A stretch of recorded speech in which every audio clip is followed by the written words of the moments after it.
बिहार विधानसभा चुनाव में चाहे एनडीए हो या फिर महागठबंधन, हर किसी की कोशिश महिला मतदाताओं को अपनी तरफ साधने की है। महिला मतदाताओं की संख्या ही है जिसे अपनी तरफ आकर्षित करने के लिए राजनीतिक दल जी जान से लगे हुए हैं। यह भी कहा जा सकता है कि बिहार में महिला मतदाताओं का नया वोट बैंक आकार ले रहा है। बिहार के राजनीतिक परिदृश्य को देखा जाए तो हाल फिलहाल के दिनों में सबसे बड़ा निर्णायक परिवर्तन महिला मतदाताओं का है। बिहार में आरक्षण पहले से ही वोट बैंक रहा है। राज्य सरकार के द्वारा जब जातीय सर्वे कराया गया तो यह बात भी सामने आई थी कि यह समीकरण भी एक वोट बैंक है। वहीं धार्मिक समीकरण भी वोट बैंक का आकार ले चुका है। लेकिन इन सब में सबसे अहम अगर कोई वोट बैंक है तो वह महिला वोट बैंक है।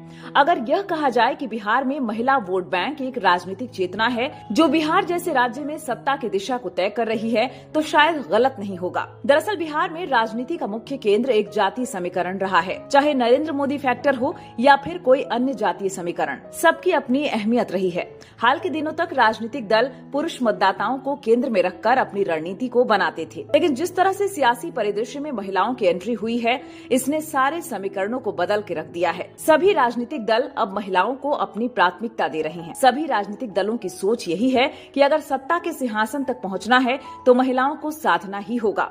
अगर मतदान के आंकड़ों पर यकीन किया जाए तो यह भी बहुत कुछ कहानी कह रहे हैं। 2024 में राज्य में प्रति 1000 पुरुषों पर महिला मतदाताओं की संख्या 910 थी, जबकि 2025 में यह आंकड़ा बढ़कर 914 हो गया। पिछले 10 सालों के इतिहास को देखा जाए तो हर चुनाव में पुरुषों से ज्यादा महिलाओं ने वोटिंग की है। 2015 से लेकर 2024 तक हर चुनाव में महिलाओं की भागीदारी पुरुषों से ज्यादा रही। पिछले 4 विधानसभा और लोकसभा चुनाव में महिलाओं की भागीदारी ने सभी राजनीतिक दलों को चौंका दिया है। 2015 के विधानसभा चुनाव के आंकड़ों को देखा जाए तो उस समय 56.88% मतदान हुआ था। इसमें महिला मतदाताओं ने करीब 60.48% की भागीदारी की थी, जबकि पुरुषों के इस मतदान में भागीदारी 53.3% थी।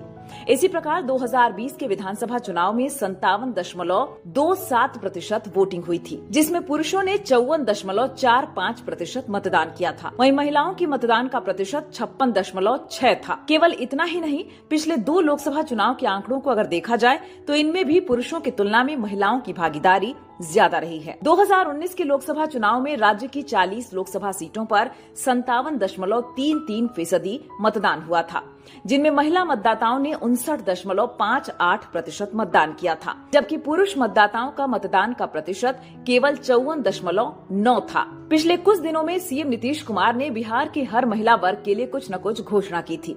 इनमें जीविका दीदी, आशा वर्कर से लेकर आंगनबाड़ी महिलाएं तक शामिल थे। सीएम ने बिहार की महिला शिक्षा